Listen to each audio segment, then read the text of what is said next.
Gentlemen, given the nature of this operation, it would be my expert opinion that we're in need of some grave assistance. We're going to need someone who's agile, who's willing to take risks, but plays his cards safe, can maneuver tightly through a ravine. Needless to say, gentlemen, I think I know a guy.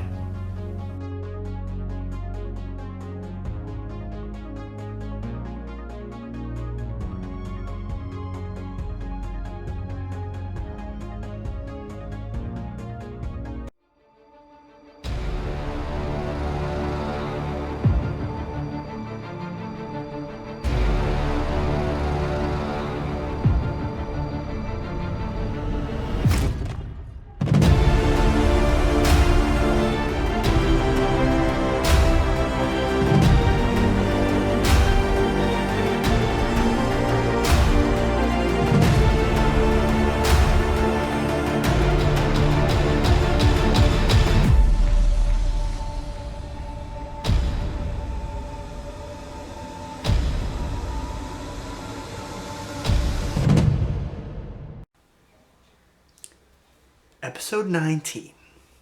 Let that sink in. We're one episode away from being at this challenge for 20 episodes. So, we must prepare and continue our search for the never-ending extenders, short prints. You know the drill. But before we go ahead and do that, you guys, hit the like button, hit the subscribe button, comment down below, and share the video. Oh, I just realized that rhymed. I am a genius. Sometimes. Anyway, but let's go ahead and hop on over to see what we're opening for today's episode featuring me, RainingCardGames.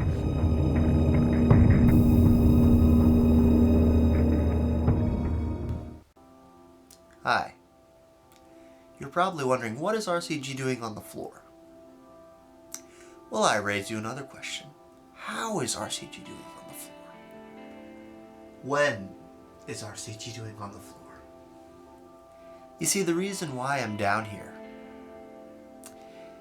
it's because when I was uploading the footage from my SD card to my computer, I accidentally deleted it. So all the footage that we lost is gone forever, permanently drifting in the void, unable to be obtained.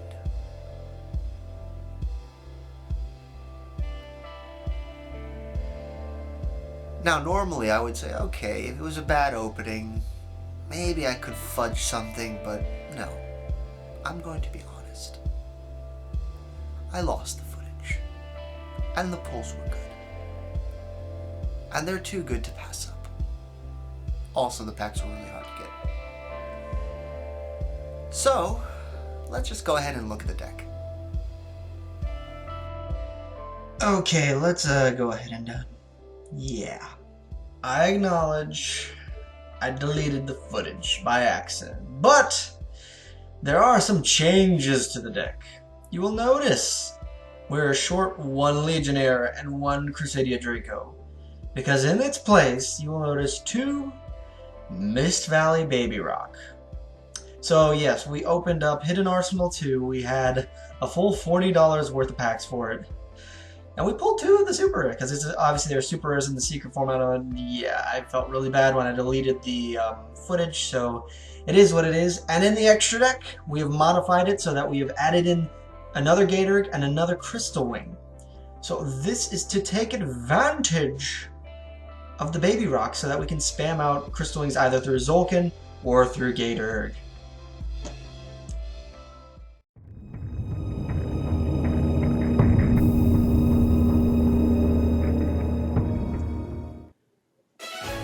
So we're gonna start off with our remote duel for this episode, and we are going up against friend of the channel, the Raging Raven. And just ahead of time, I do apologize for the quality of the camera. We did have some technical difficulties getting through with the remote duel, so just bear that in mind throughout the remote duel, but it does not matter because we have commentary. And we get to go first. And not only do we get our lovely Crystal Wing to protect our plays, thank you Ultima Azulkin, we get to go even farther. Unfortunately, we don't have too much to capitalize, so I just use my Mistletoe that I special summoned from Yugioh to get a very beefy Scarlet Red Dragon Archfiend. So he's got to deal with 2 beat sticks and a monster negate. And this is Highlander Shadow with some dangers and a Minerva. So for those of you who are not familiar how Highlander decks work, it's one piece of every single card in the deck. So there are no playsets of anything. It's to test the ability of a Shadow being a one-card engine kind of deck. Now, that being said, I do have to be mindful because the Shadows actually do have flip effects that happen, you know, like I don't want to flip up a Squamata or anything, and obviously Dragon can deal with my Dragunity, but it doesn't matter when you can bring out 2 Crystal Wings. And just to rub salt into the wound, I go into a Hope Harbinger, which can easily negate any one-off Shadow fusion or El Shadow fusion or any kind of those monstrosities. And yeah, that's exactly what I do. I negate the Shadow fusion, and that's enough to slow down the plays, and we go on to game number 2. Game number 2, it starts off pretty well, promising, you know, your standard Shadow lines, but unfortunately, when you're only running 1-ups, it's kind of tricky when you have to end on a Cross Sheep. That basically opens up the field for me to do what I do. Unfortunately, I don't have too much follow-up. The hand with interaction with hand traps like Ash and stuff, so I can't, you know, set up my graveyard for my ducks, but it's okay. We can just get in some generic boot. And, yeah. However, now the thing is, he has the Minerva, and because this is a Highlander deck, I don't know if he's bluffing or if he has like stuff to advantage, like Wolf since the other Lightsworn engine and stuff. So I have to be very tricky when he tries to use his effects, but it does not matter. When I can bring out my Crystal Wing, even through an evenly match, I'm keeping the Crystal Wing at all costs. That will hopefully put a damper on things, and then I just, you know what, with 1 set left, it's a top deck war, I'm going to push for advantage, I bring out Barcha, and I swing in for the kill. Next, we're going up against Patron TCG Wolf, who's also running his Sealed Only series with his Shadows. But we're going up against a meta deck today. Zulich. So this will be very, very, very tricky. And right now, I'm just literally trying to play around. I know he has the Dryden Pop, he's probably got us Conk and a Scan Wing, and yeah, I danced around enough, and I did get into Beard. I do have a Ghost Ogre in hand, but for whatever reason, Yugioh Pro didn't let me chain it to the Tenki that he activated, but even if that did go through, I am facing a little too much. Obviously, the Conquistador, and it is pronounced Conquistador, and also look at my lovely brick that I drew. But yeah.